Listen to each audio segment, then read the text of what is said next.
time. Fitzgerald won't go support my boy down. Kyler and what he does and how he plays, because there's nothing like that. And guess what, folks? $230 million says that he's with us for 4 years. So get with it. For the Arizona Cardinals, it's not about where they've been, but about where they're going. For clicking on our podcast, this is episode number 3, Draft Aftermath, and we're here on location. Yep, and we are right here in location, like you said, in our studio. But shortly, we're going to be actually heading over into the war room with the Arizona Cardinals and watching Monti Ossenfort, JG, and Michael Bidwell go to work and get these NFL draft, I guess you can say NFL draftees going. And we're going to be talking about them here shortly, right, Chris? Absolutely. Let's get it going. All right, let's go. Kansas City in the 2023 NFL Draft. It's time to get this show started.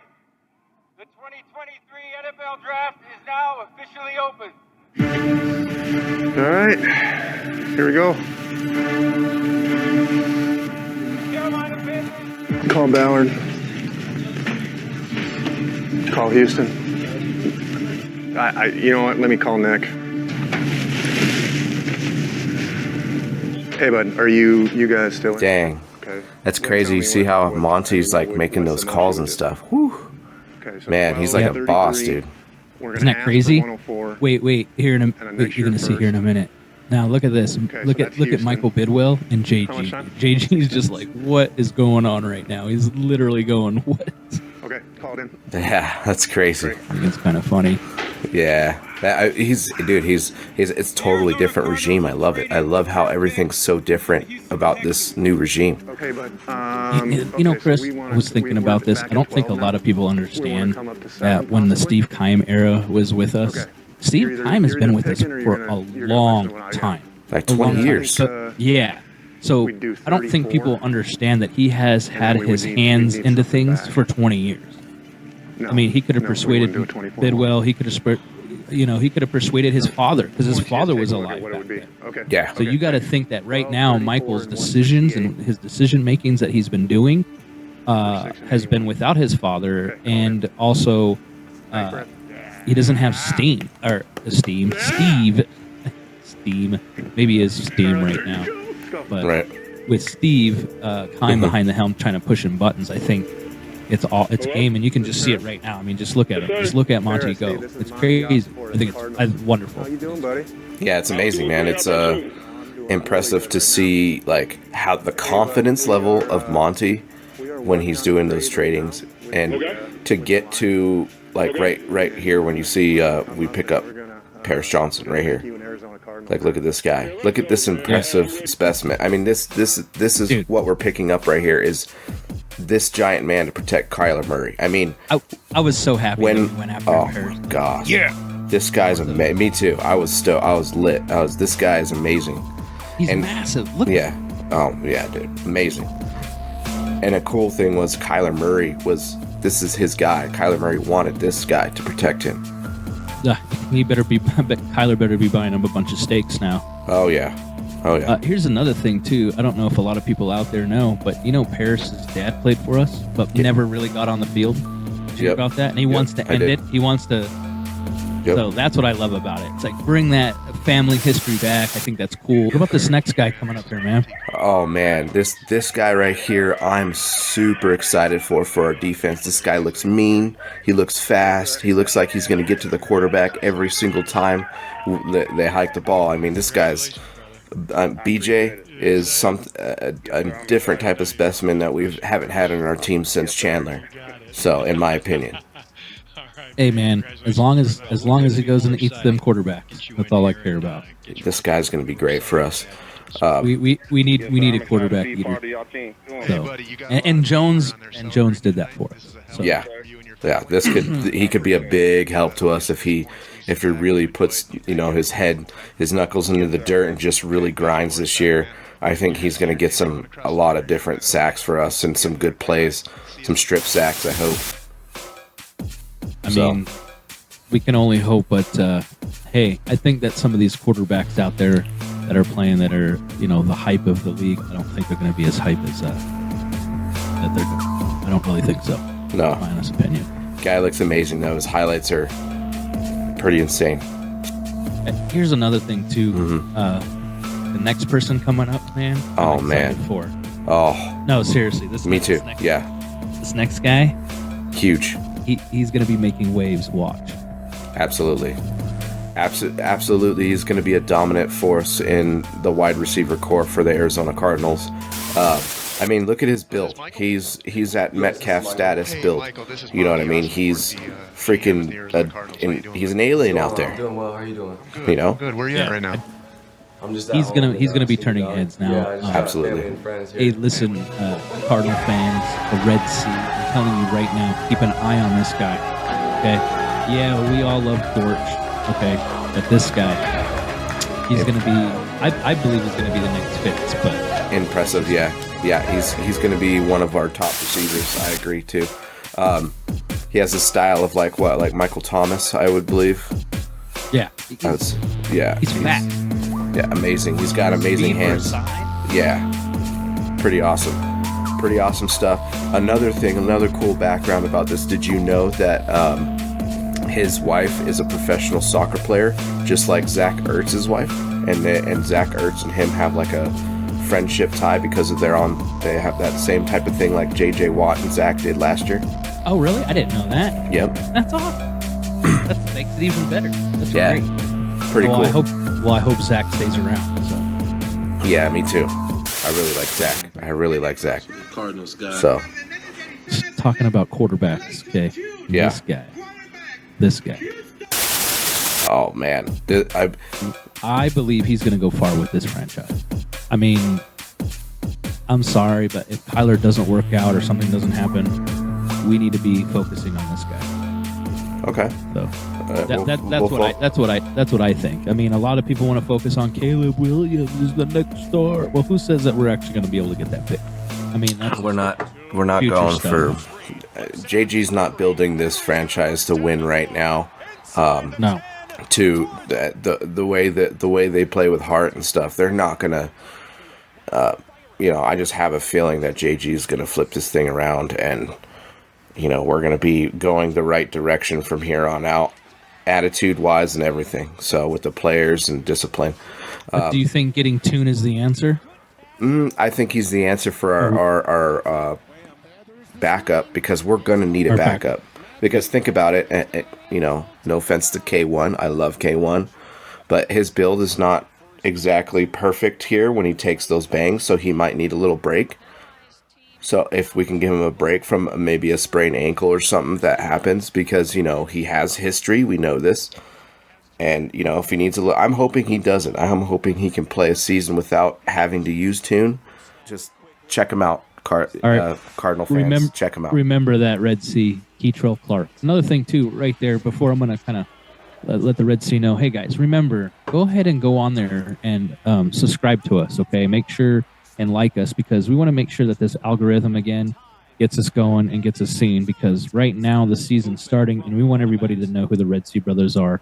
So if you really like us and you like the content you're listening to, again, like, subscribe, okay? Make sure we subscribe. So what do we got, like a dozen subscribers right now? But we're new. We're new, right? Mm-hmm. We're new, and we really do appreciate the support for what we already have. So yeah, it's excellent. We're thrilled. We may not be, any big numbers out there, but we're thrilled right now for our listeners and who we have out there. All right, thank you.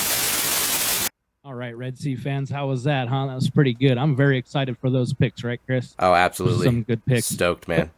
Yeah, and hey, Chris, guess what? We have a new segment that we're actually doing. It's called Shootin The Breeze with the RedSea brothers. Let's go ahead and kick that off. Let's show them what we're talking about, right? Let's head over to location in northern Arizona in Flagstaff, right? Yeah, let's check it out.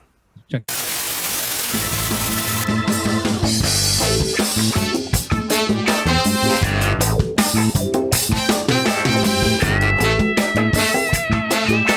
Welcome in, guys. We are here at location. We're hanging out and we're having some drinks, and we're going to be talking more a little about this segment, right? We're going to start off about talking about this segment and how Shootin The Breeze really works. And what we really want to do with Shootin The Breeze is we're going to have conversations. We're going to get little bits and pieces of information about us, the RedSea Brothers, and about other things that we're going to do on this podcast. And then also we're going to be talking about the Cardinals, of course. Yep. So we're going to be doing it on different locations. Like we're here at location right now. We're at a bar. It's an unnamed bar right now. We're hanging out. And We're in an unnamed bar in Flagstaff, Arizona, if you want to know. This is northern Arizona. A great place. Got some good, right there, some good cheese curds, and we got some iced tea that we ordered last episode. It was pretty rough, huh, Chris? yeah, it was a bit rough. It was rough, but we wanted that to happen because what we're doing is we're trying to get that negativity in the very beginning.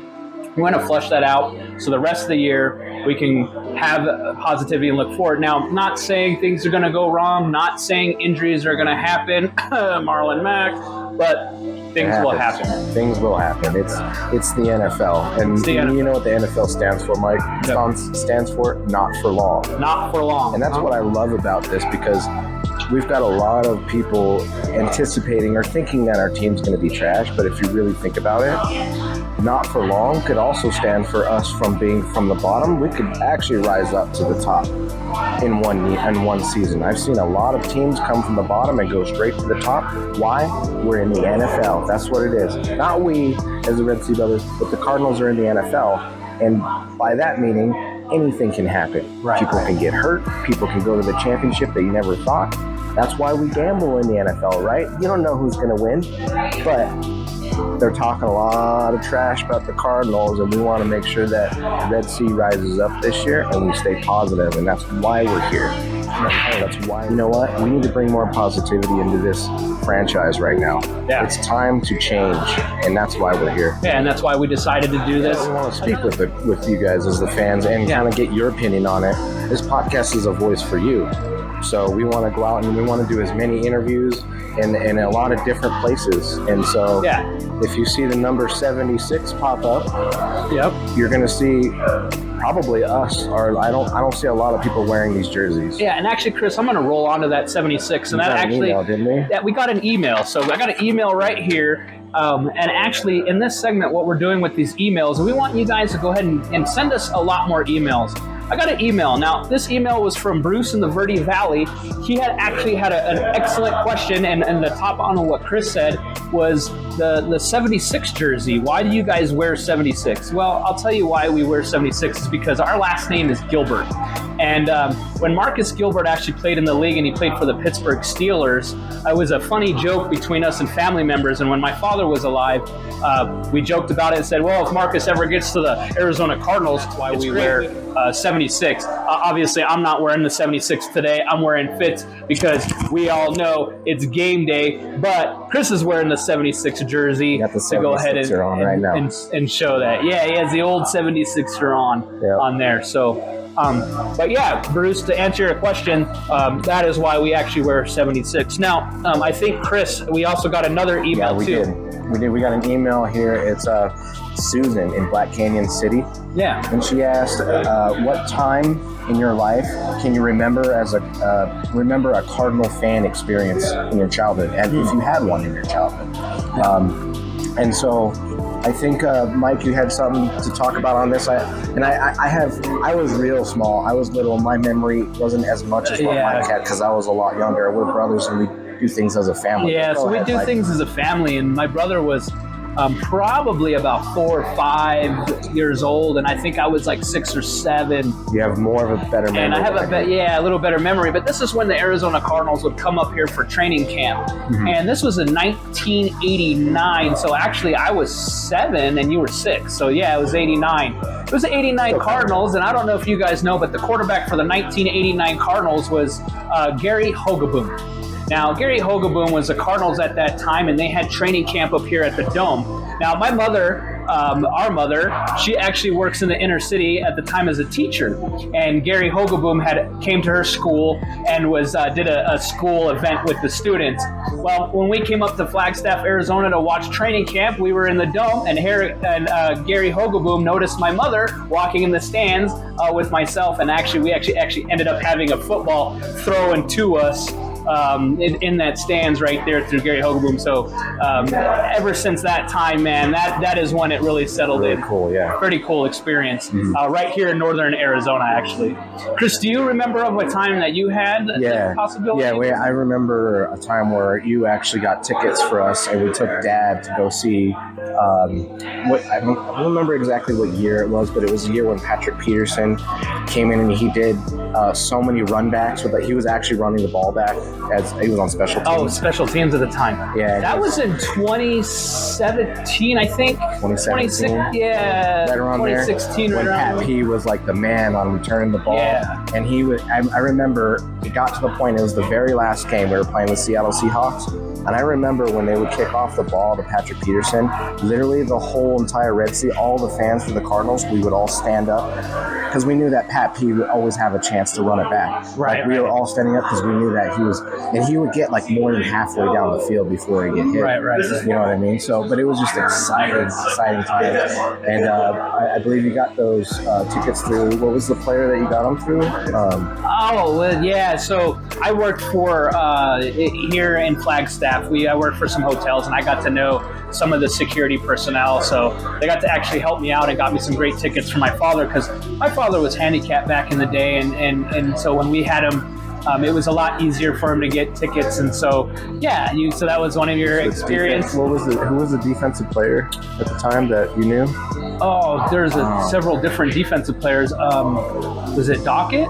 No, it wasn't Dockett. It was the guy that you spoke Kerry to. Rhodes? Kerry Rhodes. Kerry Rhodes. Who got us a ticket. Yeah. So I don't know if you guys know Kerry Rhodes, but Kerry Rhodes kind of wanted to become famous and wanted to do acting and things. And he was up here during practice one time. I remember Channing Tatum actually came into Flag to watch him play. So Kerry Rhodes. Yeah, Kerry Rhodes. That He's guy. a cool guy. Yeah, he was a cool guy. Very nice. Helped get tickets. Yeah. It was really cool, and really nice. Gave us a cool experience for Dad. Yeah, gave a really cool experience for Dad. So that was amazing. It was a good time. So just ever since going there, I just want to always go to the stadium and bring that back. And that energy that year was amazing. Even though we went 8-8, that was our last game. We won it against Seattle. We went. Well, we're going to have a surprise for the RedSea fans, though.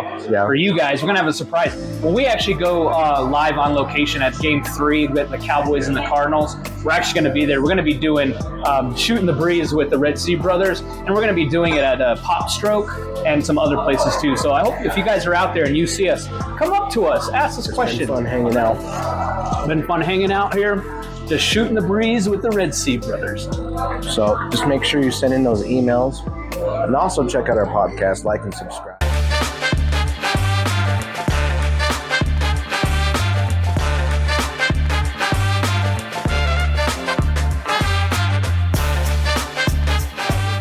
Studio, man, that was pretty cool, huh, Mike? Shootin The Breeze, it's a new segment that we like to do. We're going to try to do it every show that we do, talk about the last episode and talk about a little bit about us and our emails that we've been getting in, because we're getting some flow in our emails so right now.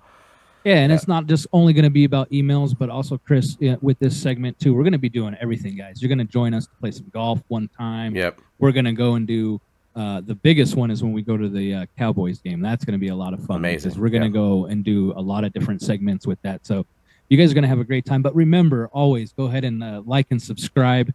Again, we want to go ahead and get those algorithms right so that we can get this started. But again, thank you guys so much for watching this episode. I can't wait till the next episode, episode 4, training camp chaps and preseason woes, huh? Oh, it's going to be amazing. I'm excited for the preseason and the season to kick off. Football is here, everybody. And we'll see you on the next one. All right, go RedSea. Go RedSea.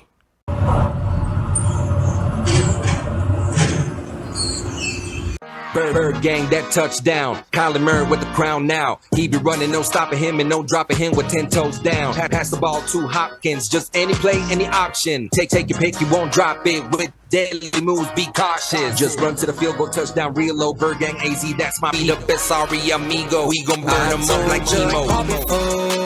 So you know we heading to the Super Bowl.